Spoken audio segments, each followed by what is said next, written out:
عبدالحق نصر ورور پښتنه کړي چې د علماو د فتوا په حق له چې پاکستان ډیر دلته شورشا چولې ده چې علماو د په حق کې فیصله ورکړه نور الته پاکستان کې به جهاد نه کیږي د باندې لګرانه غوښته ده همدارنګه یو بل ورور هم چنان په نامه د زلمی خان د علماو فتوا به مجاهدینو فعالیت باندې تاثیر وکړي او کنه که تاثیر وکړي تاثیر بسوي نو دا دوه پښتنه د علماو د فتوا په حق لري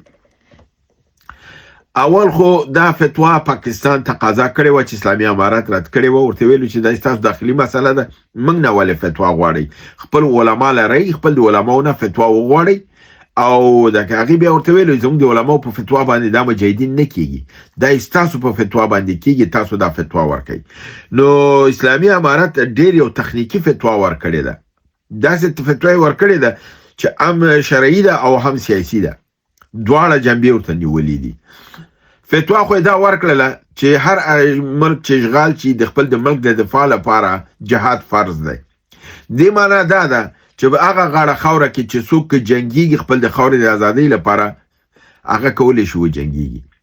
اگر چې د په دې تناظر کې ویل ده چې موږ افغانستان باندې امریکا راغله روس راغله موږ جهاد وکړو جهاد فرض په موږ باندې او که پاکستان تم راشي په تام فرض دی جهاد زمونږ دا یو دا درس ورته ورک بل ورته دا درس ورک چې الته چې څوک جهاد کې غي کولای شي مګم دا ونه ویلي چې دا ویلي چې زمونږ افراد زمونږ کسان هغه جهاد ته نشي تللی دې معنا دا نه ده چې الته جهاد فرض نه دی ولی زمون کسان اخواته جهاد تتللی نشي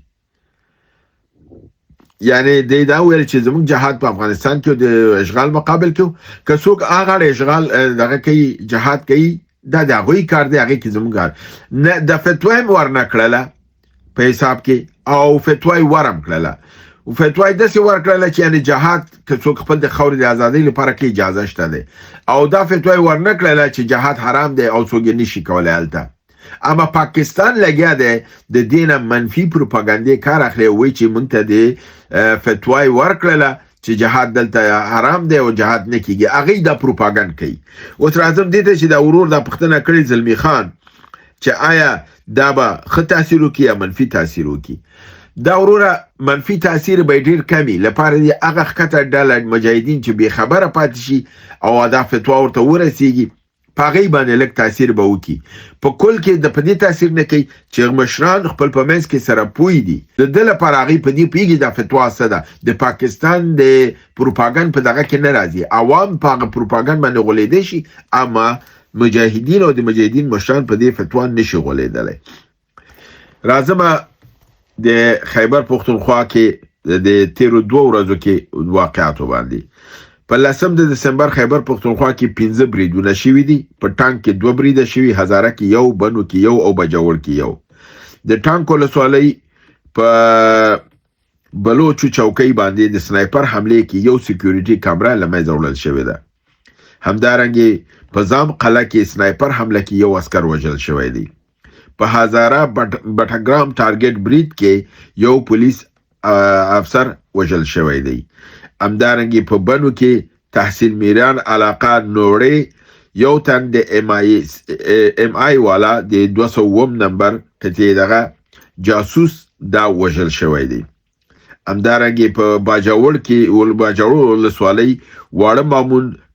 تور گیټ په پوزي پوسټې باندې په سنایپري حمله کې یو عسكر وژل شوی دی یو امنیتي کیمرا لمنځه وړل شوی ده همدارنګه په 11 د دسمبر سلور عملیات شوي دي یعنی پرون ورځ جنوبي وزیرستان کې 2 او د خیبر په ولایت کې 2 د وزیرستان جنوبي په ولسوالۍ سرویکا کې چې دا واقعیت د راپور پرون ورکړی دی خو وایي چې واقعیت 3 ورځې مخکې شوی د پتنګه د سرویکا کې د پوس په موټرونو کاروان باندې برید شوی دی مالی او ځاني تلفات راول شوی دي او موټرونه تخریب شوی دي په ولسوالۍ بدر تنګړای کې یو عسكر وژل شوی دی یو زخمی شوی دی یو د توپ لانچر بیس هم لمایزه وړل شوی دی په خیبر ولایت کې په ولسوالۍ باړه کې د اکاخیلو خوانګي په دوو چک پوسټونو باندې برید شوی دی چې په یو عسكر وژل شوی دی یو هم ټپي شوی دی.